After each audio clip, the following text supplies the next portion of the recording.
আজকে যে বিষয়টি নিয়ে ভিডিও বানাচ্ছি অবশ্যই প্রত্যেকে মন দিয়ে শুনবেন। যদিও এই বিষয়টি নিয়ে অনেকেই ভিডিও বানিয়েছে, তো আমিও বানালাম। তো আমাদের সনাতনীদের মধ্যে অনেকেই এখনো পর্যন্ত জানি না যে আমাদের দেবতা সম্পর্কে, মানে আমরা অনেক কিছু জানি না, অনেকের ধারণাও নেই। আর অনেকেই মনে করি যে আমাদের দেবদেবীর সংখ্যা হলো ৩৩ কোটি। এখনও অনেকে মনে করে, কিন্তু তা কিন্তু সঠিক না। আমাদের দেবদেবীর সংখ্যা হলো, আমাদের ৩৩ প্রকারের দেবদেবী রয়েছে আমাদের সনাতন ধর্মে। তো সেগুলো কী কী? অষ্টবসু, একাদশ রুদ্র, দ্বাদশ আদিত্য, ইন্দ্র ও প্রজাপতি। এই হলো আমাদের ৩৩ প্রকারের দেবদেবী। আর যেগুলোকে আমরা দেবদেবী বলি, যেমন ব্রহ্মা, বিষ্ণু, মহেশ্বর, লক্ষ্মী, সরস্বতী, কার্তিক, গণেশ, এইগুলো সবই কিন্তু ঈশ্বরের গুণগত নাম। তো যাই হোক, মূল প্রসঙ্গে আসি।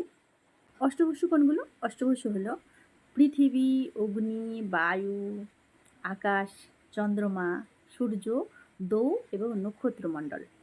এগুলো সৃষ্টির নিবাস স্থলের জন্য এগুলোকে বলা হয় অষ্টবসু। একাদশ রুদ্র কোনগুলো? একাদশ রুদ্র হলো প্রাণ, আপান, উদান, ব্যান, সমান, নাগ, কূর্ম, পিকল, দেবদত্ত, ধনঞ্জয় এবং জীবাত্মা। এগুলো দেহান্তকালে রোদন করে বলে এগুলোকে বলা হয় একাদশ রুদ্র। আর সংবৎসরের আয়ু হরণ করে বলে 12টা মাসকে বলা দ্বাদশ আদিত্য। আর ইন্দ্র হলো বিদ্যুতের নাম।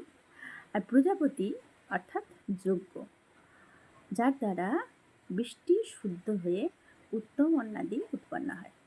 এই হলো আমাদের 33 প্রকারের দেবদেবী। ভিডিওটি কেমন লাগলো অবশ্যই জানিও। ভালো লাগলে শেয়ার করে দিও। নমস্কার সকলকে।